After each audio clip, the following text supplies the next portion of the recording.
Magandang araw sa inyo mga buddy. Welcome to my YouTube channel. At sa ngayong araw meron naman tayong isi-share sa inyo. Isang sira na naman to ng brake system. Yung trailer control valve mga buddy ng trailer. Ito. Yan. Sira. Stuck up yung piston. Kaya hindi nagre-release yung preno, lagi nakapreno. So bali ito, papalitan natin ang assembly yan mga buddy.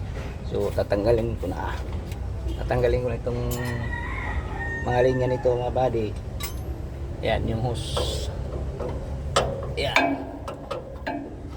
Ang iba ang tawag nila nito octopus. Yan. Octopus. Kasi maraming hose kaya sinasabi, maraming nakakonect na hose kaya ang tawag nila octopus. Pero ang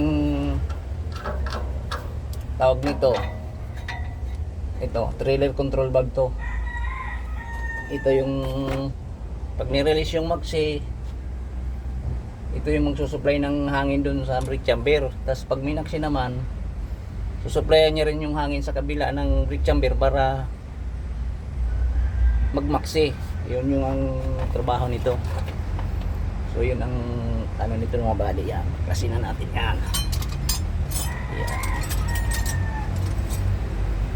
Yan. Bali ilang mus nakakabit yan? Sa 2, 3, 4, 5. Yan. Kaya tinatawag nila itong octopus mga buddy. Yan. Octopus daw yan, sabi nila.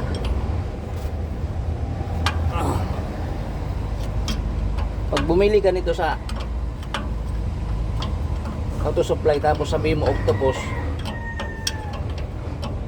sabihin sa'yo wala octopus. Magkano octopus dito sa auto supply, di ba? Kung anong tawag ito, really valve. Yan, octopus, malayo sa akin.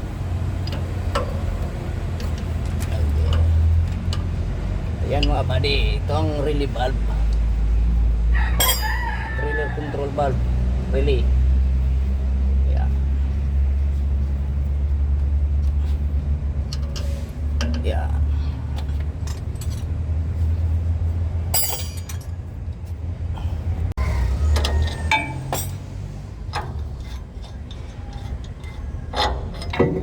Yan.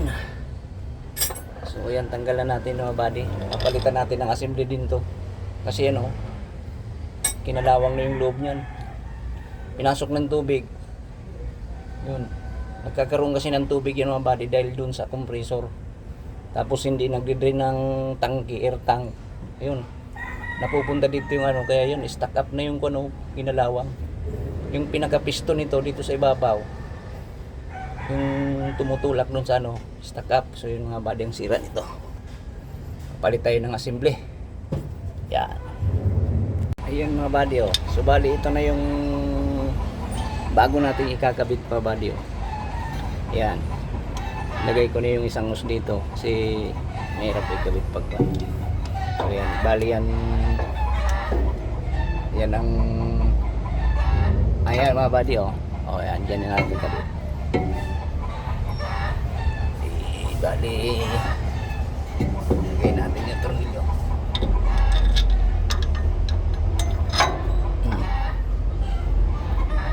Octopus ang sabi nila, octopus,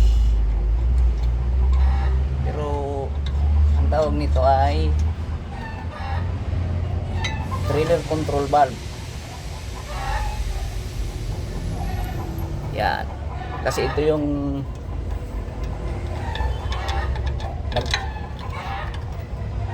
nagsusupply ng hangin doon sa brake chamber pag preno. Tapos pag nag-release yung pag nagmamaxi, ang brake chamber nito mga buddy, 4 sa likod na double brake chamber, yung may maxi. Yan. Kaya ito yung nagsusupply ng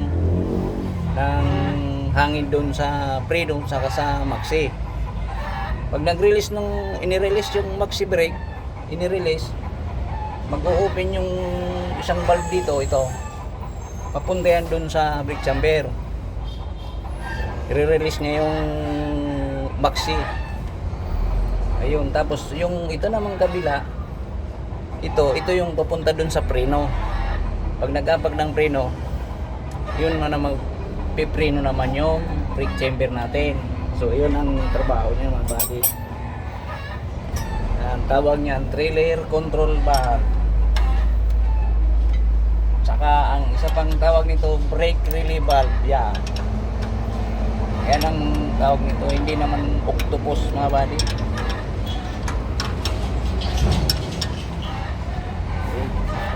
Karamihan naririnig ko dito, minsan octopus. Anong octopus? Kaya pala nila tinawag na octopus to mga buddy, maraming hose na nakakabit. Di ba ang octopus maraming galamay? O yun, tawag nila dito octopus. Pero pag bibili ka sa auto supply, anong octopus? Wala namang octopus na tinda dito. O yun. So yun mga buddy, may mga pangalan to. Hindi naman talaga octopus to eh. So yun ang trabaho nito mga buddy ah. Yung mga bago pa lang dyan sa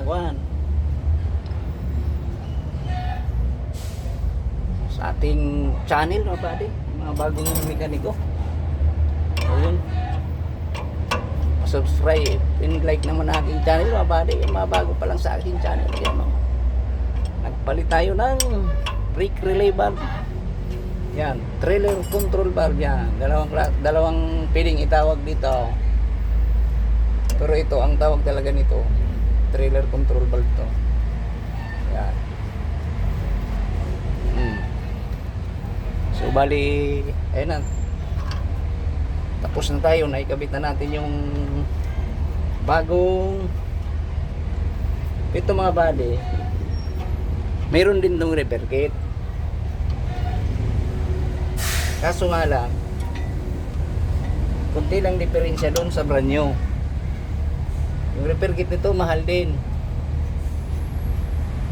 Dito ka na sa brand new, kakabit mo na lang. Yun, mas mabilis. Yung repair kit kasi, minsan local na repair kit, imitation, hindi rin nagtatagal. Minsan pag asimbol mo, pag di mo na maganda yung pagkakalagay mo ng piston, singaw ka agad. So dito ka na bago, kakabit mo na lang. Minsan ipapakita ko sa inyo mga buddy paano repairin to. Kukuha ako ng repair kit tapos asimbol ko to. Yan, para mayroon din kayong idea kung paano mag-repair na ganito. Nare-repair yan, may repair kit yan. So yun mga buddy, maraming salamat sa panonood. Kung nagustuhan nyo ang aking video, pa-share and like naman at pa-subscribe ang aking channel. Yung mga bago pa lang dyan, shoutout sa inyong lahat dyan. God bless, bye bye.